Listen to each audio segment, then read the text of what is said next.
តរីទាំងអស់គ្នាបើសិនជាចង់បានស្បែកស្អាតពិតប្រាកដណាកុំរំលងជាមួយនឹងវីដេអូមួយនេះថ្ងៃនេះខ្ញុំមកចែកក្បាច់ដែលជួយធ្វើឲ្យស្បែកស្អាតទាំងមុខទាំងខ្លួនងាយធ្វើតាមបែបធម្មជាតិទៀតសម្រាប់វីដេអូធ្វើម៉ាំងអង្គធម្មជាតិទៅលើស្បែកមុខហើយស្បែកខ្លួនណាខ្ញុំចែកកន្លែងមិនដឹងប្រមាណ100 ដងទេបើសិនជាមិត្តនារីទាំងអស់គ្នាចង់ស្អាតពិតប្រាកដណាកុំរំលងវីដេអូនេះឲ្យសោះណាធានាថាស្អាតទាំងមុខទាំងខ្លួនកាលពីម្សិលមិញខ្ញុំបានធ្វើវីដេអូពីវិធីក្នុងការលាយជាមួយនឹងម្សៅអង្ករជាមួយទឹកដោះគោតែសម្រាប់ថ្ងៃនេះខ្ញុំប្រើវិធីម៉ាស់នៅលើស្បែកមុខហើយបងប្អូនការម៉ាស្សានៅលើស្បែកមុខបងប្អូនគ្រាន់តែលាងសម្អាតផ្ទៃមុខឲ្យស្អាតចម្រះធូលីដីមេរោគហើយបងប្អូនយកម្សៅអង្ករដែលយើងលាយមួយទឹកដោះគោទុក 3-4-5 ម៉ោងហ្នឹងយកមកម៉ាស្សាទៅដុសថ្នមលើស្បែកមុខបានសម្រាប់ស្បែកមុខជួមអាចរុយតសៃក្រហមមុខមានស្លាកស្នាមក្រិនក្រើមរញើបើកធំឬក៏ស្បែកនឹងអត់ម៉ត់អត់ភ្លឺអត់លោងណាបងប្អូនឧស្សាហ៍ធ្វើម៉ាស់អង្គធម្មជាតិលាយមួយដោះគោនេះធ្វើតែម្ដងឯងបានផលពី60 ទៅ 70% ដោយសារតែខ្ញុំធ្វើវាយូរឆ្នាំហើយបងប្អូនតាំងពីខ្ញុំកំឡុងអាយុ20 ឆ្នាំហើយខ្ញុំរូបមន្តប្រចាំតកូលរបស់ខ្ញុំហើយបើសិនជាអ្នកទាំងអស់គ្នាចង់ស្អាតពិតប្រាកដហ្មងណាខ្ញុំរីកខមមិនឲ្យសាករូបមន្តបែបធម្មជាតិទេណាប៉ុន្តែទទួលបានលទ្ធផលជាងរបស់ fake ទៀតងាយគ្រាន់តែអ្នកទាំងអស់គ្នាធ្វើមួយសប្តាហ៍ 2 ទៅ 3 បងណាបងប្អូននឹងទទួលបានស្បែកមុខស្បែកខ្លួនស្អាតហើយនៅក្នុងវីដេអូមួយនេះខ្ញុំធ្វើទាំងមុខទាំងខ្លួនតែនៅចុងវីដេអូខ្ញុំនឹងបង្ហាញវីដេអូដែលខ្ញុំម៉ាស្សាខ្លួនបន្ថែមទៀតណាបងប្អូនយើងគ្រាន់តែយកលបាយម្សៅអង្ករលាយមួយដោះគោហ្នឹងយកមកម៉ាស្សាថ្នមទៅលើស្បែកមុខហើយបងប្អូន focus ទៅលើដែលមានបញ្ហាក្រិនក្រើមហ្នឹងទៅជំរុះថ្នមដូចខ្ញុំបង្ហាញនៅក្នុងវីដេអូនេះណាបងប្អូនគឺម៉ាស្សាប្រហែលជា5 នាទីឬក៏10 នាទីបងប្អូនធានាថាវាជំរុះកោសិកាបានល្អមែនតែនហ្មងហើយវាជួយធ្វើឲ្យស្បែកយើងទន់ម៉ត់រលោងហើយបងប្អូនគ្រាន់តែម៉ាស្សាហើយបងប្អូនលាបឲ្យពេញមុខហើយទុកឲ្យស្ងួតតឹងមុខងាងហ្មងអានេះឲ្យថាប្រសិទ្ធភាពវាខ្លាំងជាងទៅចាក់ប៊ូថុកទៀតណាអ្នកទាំងអស់គ្នាសម្រាប់រូបមន្តនេះណាអត់រើសវ័យទេស្នប់ចិត្តក្មេងចាប់ពី12 ឆ្នាំធ្វើបានស្រីប្រុសមនុស្សចាស់អីក៏ដោយគឺធ្វើបានទាំងអស់ណាដោយសារតែវាធម្មជាតិសុទ្ធគ្មានសារធាតុកាត់ទេធ្វើកាន់តែច្រើនស្បែកមុខយើងកាន់តែតឹងក្មេងជាងវ័យហ្មងណាអ្នកទាំងអស់គ្នាបើមិនជឿសាកបានអានេះគឺជារូបមន្តប្រចាំតកូលហើយទៅខ្ញុំដាច់ចិត្តទេយកមកចែករំលែកមិត្តរីទាំងអស់គ្នាឲ្យបានស្អាតមនុស្សស្រីមួយចំនួនណាតែងតែមើលរំលងការធ្វើធម្មជាតិណាបងប្អូនការធ្វើធម្មជាតិបើសិនជាយើងដឹងពីវិធីក្នុងការធ្វើបានផលជាងយើងទៅប្រើ skin care ដែលមានសារធាតុកាត់ឬក៏សារធាតុបកទៀតគឺពិសេសមែនតើសម្រាប់ខ្ញុំធ្វើរូបមន្តនេះយូរ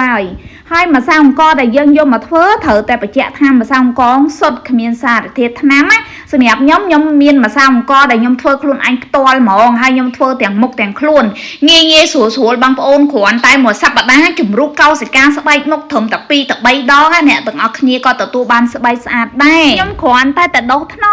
មទៅលើស្បែកមុខរបស់យើងហើយបងប្អូនឃើញវាឡើងតឹងមុខហ្មងហើយចាំមើលតិចទៀតនៅពេលដែលវាជ្រាបចូលស្បែកមុខហើយយើងទុកប្រហែលជា20 នាទីទៅកន្លះម៉ោងណាទុកឲ្យវាស្ងួតតឹងណែនហ្មងចាំអ្នកទាំងអស់គ្នាលាងមុខចេញគឺល្អខ្លាំងមែនតែនហ្មងហើយនិយាយពីសាច់ទុនល្មើយលើសសាច់កូនក្មេងទៀតបានអ្នកទាំងអស់គ្នាធានាថាស្អាតពិតប្រាកដហើយអត់មានសារធាតុកាត់ទេគឺសុទ្ធតែម្ដងណាបើសិនជាបងប្អូនឧស្សាហ៍ធានាថាស្បែកមុខតឹងហើយក្មេងជាងវ័យទៀតរូបមន្តមួយនេះណាគឺអត់រើសស្បែកមុខទេនិយាយរួមទៅឲ្យតែអ្នកទាំងអស់គ្នាមានស្បែកក្រិនក្រើមស្បែកស្ងួតជួមអាចរុយមុខតសៃក្រហម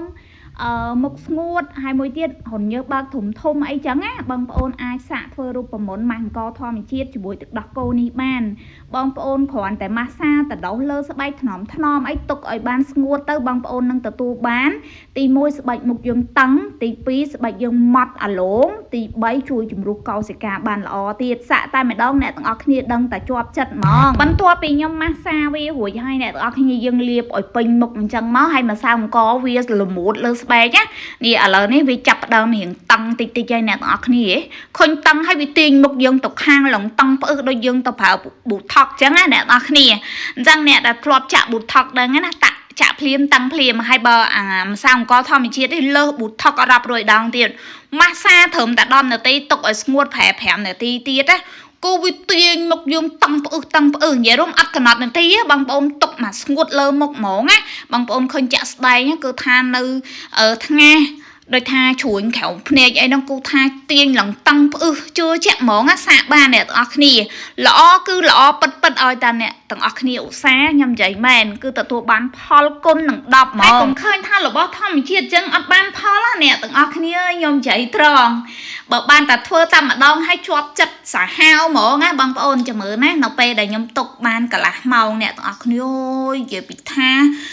តឹងមុខហ្នឹងទាញស្បែកមុខខាមាត់អត់ចង់រួចទេខ្ញុំនិយាយមែនគឺថាល្អម៉ែឪអាល្អហ្មងហើយសម្រាប់ម៉ាំងអង្គធម្មជាតិនេះបើហ៊ានតាសាកធ្វើអ្នកទាំងអស់គ្នាហ៊ានស្អាតបងប្អូនឃើញទេតឹងផ្អឺមើលខ្ញុំប្រឹងសើចប្រឹងអីក៏វាអត់ជ្រួញដែរវាទាញមុខយងឡងតឹងងាងហ្មងអ្នកទាំងអស់គ្នានេះនៅពេលដែលវាស្ងួតហើយវាជ្រាបមកសៅអង្គងចូលស្បែកមុខហើយពេលដែលលាងមុខចេញឡងទុំល្មើយឡងមាត់ខៃដូចស្បែកកូនក្មេងអញ្ចឹងហើយវាជួយកាត់បន្ថយការជ្រួញនឹងបានច្រើនដែរអ្នកទាំងអស់គ្នាអាចសាកបានណារូបមន្តមួយនេះឥឡូវនេះខ្ញុំឆ្លៀតថតនៅក្នុងបន្ទប់ទឹកជូនអ្នកទាំងអស់គ្នាបន្តិចនៅពេលដែលខ្ញុំម៉ាស្សាស្បែកមុខហើយខ្ញុំត្រូវការម៉ាស្សាលើខ្លួនទៀតណាមិនត្រឹមតែម៉ាស្សាមុខបានទេណាម៉ាស្សាអង្គពេលដែលអ្នកទាំងអស់គ្នាមានស្បែកអត់ស្អាតរបៀបជ្រួញរបៀបស្បែកហ្នឹងដូចថាក្រើមណាគឺមិនថាស្បែកកស្បែកខ្លួនឃ្លីអីបងប្អូនយកម៉ាស្សាអង្គដែលយើងលាយមួយទឹកដោះគោហើយយកទៅម៉ាស្សាបងប្អូននិយាយពីថាស្ក្រាប់ស្បែកហើយគឺថាលើសស្ក្រាប់ផ្សេងរាប់រយដងទៀតហើយមិនបាត់រលាកក៏រមរមាស់លើស្បែកទៀតគឺល្អមែនតើអានេះខ្ញុំឆ្លៀតថតឲ្យអ្នកទាំងអស់គ្នាមើលណាហើយបើសិនជាបងប្អូនចង់ស្បែកតឹងក្មេងជាងវ័យស្អាតពិតប្រាកដហ្មងណាអ្នកទាំងអស់គ្នាអាចសាកបានម៉ាស្សាទាំងមុខទាំងខ្លួនណាគឺថាចំណេញមែនទែនអ្នកទាំងអស់គ្នាអើយគឺថាល្អម៉ែអូល្អសាកម្ដងគឺបងប្អូននឹងដឹងថាថ្ងៃក្រោយចង់ធ្វើទៀតហ្មងដោយសារតែនៅក្នុងបន្ទប់ទឹករបស់ខ្ញុំរៀងភ្លើងរៀងល្ងឹតណាវាអត់សូវភ្លឺខ្លាំងហើយដោយសារតែខ្ញុំដាក់ភ្លើងពណ៌អ្នកទាំងអស់គ្នាតែអញ្ចឹងរៀងល្ងឹតបន្តិចចង់និយាយថាចង់បង្ហាញអ្នកទាំងអស់គ្នាឆ្លៀតថតហ្មងណាបងប្អូននិយាយមែនតាមពិតខ្ញុំអត់ត្រូវថតទេតែដោយសារតែខ្ញុំចង់បញ្ជាក់អ្នកទាំងអស់គ្នាឲ្យមើលថាស្ក្រាប់អង្គយើងធម្មជាតិមានណាតែអាចស្ក្រាប់ទាំងមុខទាំងខ្លួនហើយស្ក្រាប់ឲ្យស្បែកលំទុនល្មើយហើយជួយបំបត្តិក្រើមភ្លាមហ្មងនៅចាំអ្វីទៀតបើសិនជាអ្នកទាំងអស់គ្នាកំពុងតែមើលវីដេអូរបស់ខ្ញុំណាសាកបានទាំងមុខទាំងខ្លួនណាធានាថាស្បែកទុនមាត់ល្មើយធ្វើតែម្ដងហើយទទួលបានលទ្ធផល 70% ចៃមែនបងប្អូនអើយគ្រាន់តែលាងទឹកចេញណាបងប្អូនសាច់យើងគឺថាសលងមាត់ខៃលងទុនល្មើយហ្មងលើសសាច់កូនក្មេងទៀតណាខ្ញុំនិយាយត្រង់តោះអានេះគឺជារូបមន្តប្រចាំតកូលប៉ុន្តែខ្ញុំយកមកចែកម្លែកអ្នកទាំងអស់គ្នាហើយអ្នកដែលគាត់មានខ្នាំងដៃក្រិនក្រោមដៃអត់ស្អាតហ្នឹងសាកបានរូបមន្តមួយនេះមិនងាយចែកម្លែកទេនេះលើកទី